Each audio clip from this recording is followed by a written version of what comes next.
Hey, what's going on? It's JAYPAT back again with another video, and it's been a minute. I took last week off, but we back. I had to take a week off. It was getting a lot. I was busy working, hanging out, summertime, so I had to take some time off. But we're back with the weekly videos, and today it's just kind of random. I don't really have a lot planned. I'm just going off the top, going off the dome. Yeah, life's been good, man. Life's been good. Summer's almost over. A lot of things, a lot of changes coming soon. A lot of things happening, but yeah, I'm gonna keep up the grind on this YouTube stuff. But if you enjoy the videos, if you like what you're hearing, if you like what you're seeing, then hit that sub button. It means a lot. I'm trying to get to 200 subscribers. I know I need to be a little bit more consistent, but I'm trying my hardest. Work's been busy, like I said, but yeah, hit that sub button, and we're gonna get right into the video. With music, it has been slow. Since Travis Scott dropped Utopia about a month ago, there hasn't been a huge album release, but there has been a big name rapper that has been teasing a new album, and he happens to be one of the biggest rappers in the game, and his name is Aubrey Graham, Drizzy Drake. He teased an album about, I want to say, less than 3 weeks ago. So actually, it was about a month ago. He went over, on his It's All a Blur tour in New York. He teased an album that was called For All the Dogs, and it was supposed to release with a poem or something. I don't know. He released a poem at like the same time as that announcement. I'll have an album dropping for you in like 2 weeks or some shit, which 2 weeks from then, 2 weeks from the time of his announcement, I think was last Friday or the Friday before. So it's been more than 2 weeks since he announced it, obviously. Everything I do is for you. Every time I step on that booth, I hope I make you proud. And then it's what he said in that video here. And there you go. That's his poem that he released. So yeah, I mean, we'll have to wait and see. I did hear something about, yeah, he made an album to go with the book. They say they miss the old Drake, Girl Don't Tempt Me, For All the Dogs. So from what he is implementing and what he is saying, I assume that this is going to be an old school. I assume this is going to be an old school Drake album. Hopefully a rapping album and not an R&B album, which I'm assuming that is what he is inferring. So it's going to be a rap heavy album for the dogs. So hey, I'm a dog. Is that for me then? I'm a dog. I'm a dog, Drake. You making this shit for me? Let's go. But yeah, so there was a few rumors last Friday that it was going to be released at that time, which obviously that did not happen. I had a feeling it wasn't going to get released. If Drake is going to release an album, he's going to announce it himself. He's not going to let outside third-party sources confirm the album release. So I don't even think it's gonna be this Friday. It might be next Friday. Probably sometime in September. But yeah, I mean, that's all we got for music, really. I mean, he's the biggest rapper in the game, one of the biggest rappers, and this album is very, very anticipated. Every Drake album is gonna be anticipated, even if it's a bad album. Like, it's gonna be anticipated. Is he gonna release a single before the album? That's another thing you have to think about. Is it just going to be a studio, like is it just going to be a solo album? Is it going to have features? I mean, you saw the artwork. Here's the artwork for it. So here's the album cover. I actually like the album cover. I think it's his son. Yeah, his son Adonis drew it. I'm guessing it's either a dog or a goat. Could be either. I guess we'll never know. It's got to be a dog, right? I mean, it could be a goat because, you know, greatest of all time. I guess you'll never know. But yeah, that's all the music news I got for you. Now on to the NFL, and hey, this is big time. NFL is my favorite sport. Well, football, not NFL. Football is my favorite sport. Basketball's over, obviously. So we're not gonna talk about that. Baseball, I'm gonna leave that on the back burners. You know, I haven't been keeping up with baseball that much, but yeah, football is my top sport, and it is right around the corner. We are less than 2 weeks until the season starts, and the Chiefs play the Lions. Let's go, baby! Let's go, Chiefs! So hey, that's my team, baby. We're gonna play the Lions. We're gonna kick their ass. We're gonna win in primetime football, and it's gonna be fantastic. Chiefs are on their run to repeat as Super Bowl champions.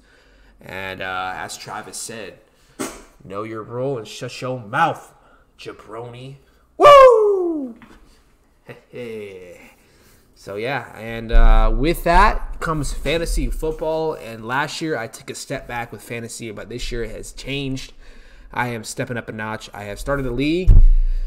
I got a league. My girl's in it. So pretty much a bunch of friends of mine. It's a 10-man league. $20 entry, $200 grand prize to the first place winner. And then I'm in another league. Yeah, I'm in another league with my friends. So I'm in 2 leagues this year, and then actually one of the drafts is tomorrow. It's time to do some research, baby. Let's get in here. Let's do some research. All right, here we go. I've already started it a little bit, but I'm just kind of going my 1 through 10 in each position. So I got quarterbacks, I got running backs, and I have wide receivers. So I left off at wide receivers. So I mean, let me know if y'all agree or disagree. I need to really go over this again. But yeah, this draft's in about a week, a little less than a week. So we have some time to do some research in this draft. But I haven't done fantasy in a minute, so I need to go over some players. I need to go over some of these players again. But let's finish here at wide receivers, baby. Let's go. So I already got 1 through 5. I got Justin Jefferson, I got Tyreek, I got Jamar Chase, I got Stephon Diggs, and I got Devontae Adams. Now, I feel like this is a decent list so far. I have, I think Justin Jefferson's an obvious one, just considering he's the definite #1 option on this team. And I think he led the league. I think he led the league or was second in fantasy points from wide receivers last year. And I feel like the Vikings just got rid of their running back, so I think they're gonna be passing the ball a lot. They're already a pass heavy offense, and Justin Jefferson's as good as they fucking come at the wide receiver position. I mean, Tyreek Hill, I might not like him as a personal guy just because he left my team, but I can admit that he is a top 3 receiver, a top 3 threat in the league when it comes to fantasy points. He's just so dangerous with the ball. And Jamar Chase at 3, Stephon Diggs at 4. Those are interchangeable. I put Stephon. I think Stephon is at 4 because I think their mentality going to the season is going to be, let's try to formulate some sort of running game, because they just have never had a running game other than Josh Allen, and clearly it hasn't worked out. They've only made it to the AFC Conference Championship once, and other 2 years have lost to us in the second round. So. And I get Stephon's the type of guy to just get. I feel like the emotions are getting the better of him, and I think he might end up leaving the Bills at some point. Jimmy Garoppolo is not a long ball thrower. I watched a lot of 49ers games when he was on the team, and it was a lot of quick slants, quick outs, short yardage routes. They like to get the ball out quick.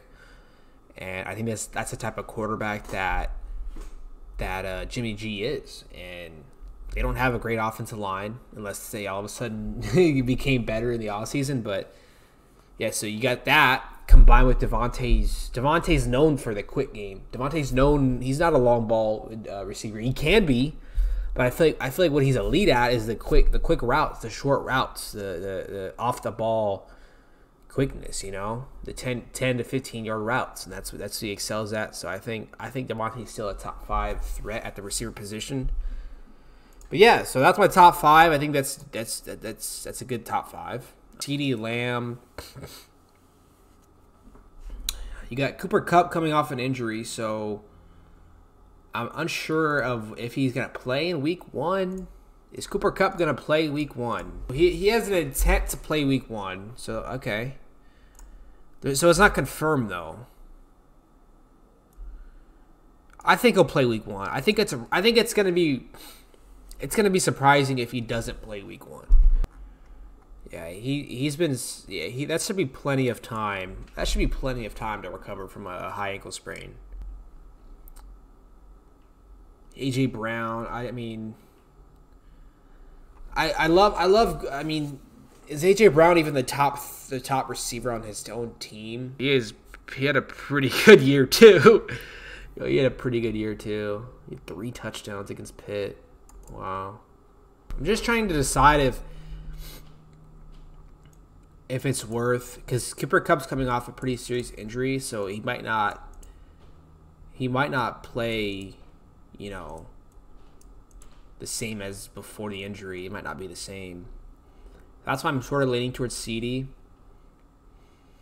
Who's projected to between here? Now let's compare these. Let's compare some people.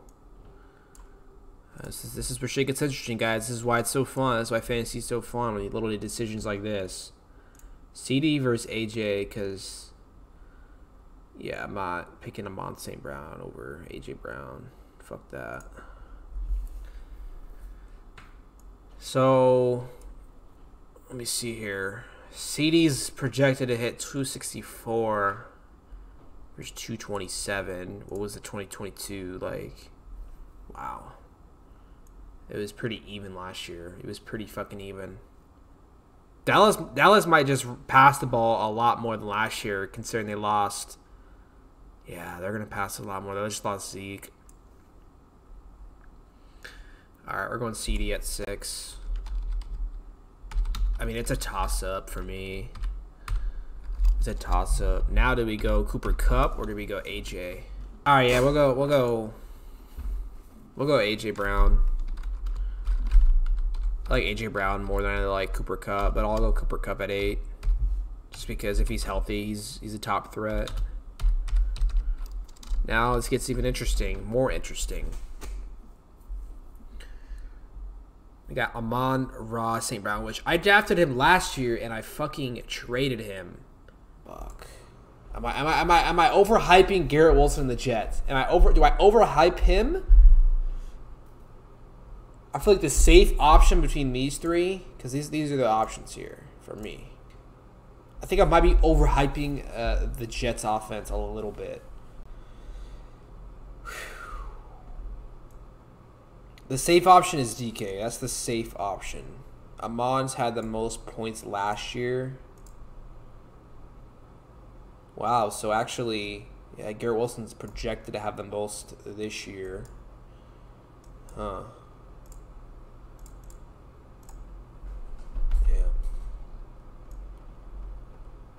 I do love Amon. I love DK a little more, though. Fuck, man, this is tough. DK's the safe option, bro. I'm going DK, bro. I feel like I just can't go. I just like DK a lot, bro. I like him a lot, man. Now, this is where shit gets real interesting. Do I go Amon or Garrett at the number 10? Do I go Amon or Garrett at the 10? Fuck. So tricky, bro. I think Garrett obviously has more upside. He has a bigger ceiling with a better quarterback, obviously. I'm gonna have to go. I think I have to go Garrett here. I'm gonna have to go Garrett here. I like Garrett Wilson better. I do. You can't. Yeah. I love Garrett Wilson here. Okay, there's the wide receivers. Should we go to tight ends or no? I mean, tight ends. That's a no-brainer. You gotta go with Travis. You know what I mean? You gotta go with Travis. You know what I mean?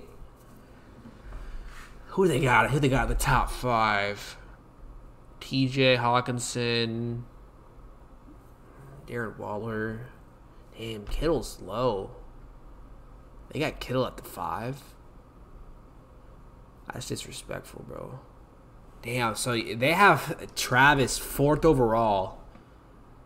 When it comes to players overall, they have Travis first, and then Patrick.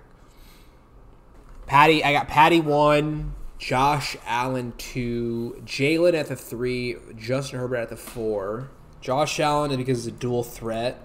Jalen, he's also a dual threat. I have Herbert over Lamar because actually I have Herbert over Lamar and Joe Burrow because there's such a pass heavy offense, and Justin just has better weapons than Lamar, and Joe Burrow's coming off an injury, and I don't know how he's going to play. That's my reasoning behind Justin Herbert above them. Then I got Lamar. Then I got Joe Burrow. Then I got Justin Fields, which that was kind of hard a decision to make, but he did have a really good fantasy year last year, so it was pretty easy putting him there. And then I had A-Rod. I had A-Rod over Dak, Kirk, Deshaun, and Trevor.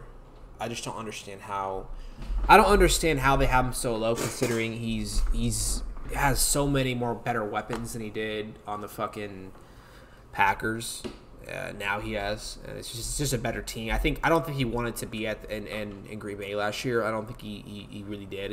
He had an injury too. So yeah, I put A-Rod at the 8, and then I got Tua. Tua, I think, is underrated still. He has 2 of the top receivers in the league, when Jalen Waddle and Tyreek Hill. It's like, how can you have him lower than Deshaun Watson? You know, and he can run decently. He can if he wants to. And then I got Trevor Lawrence.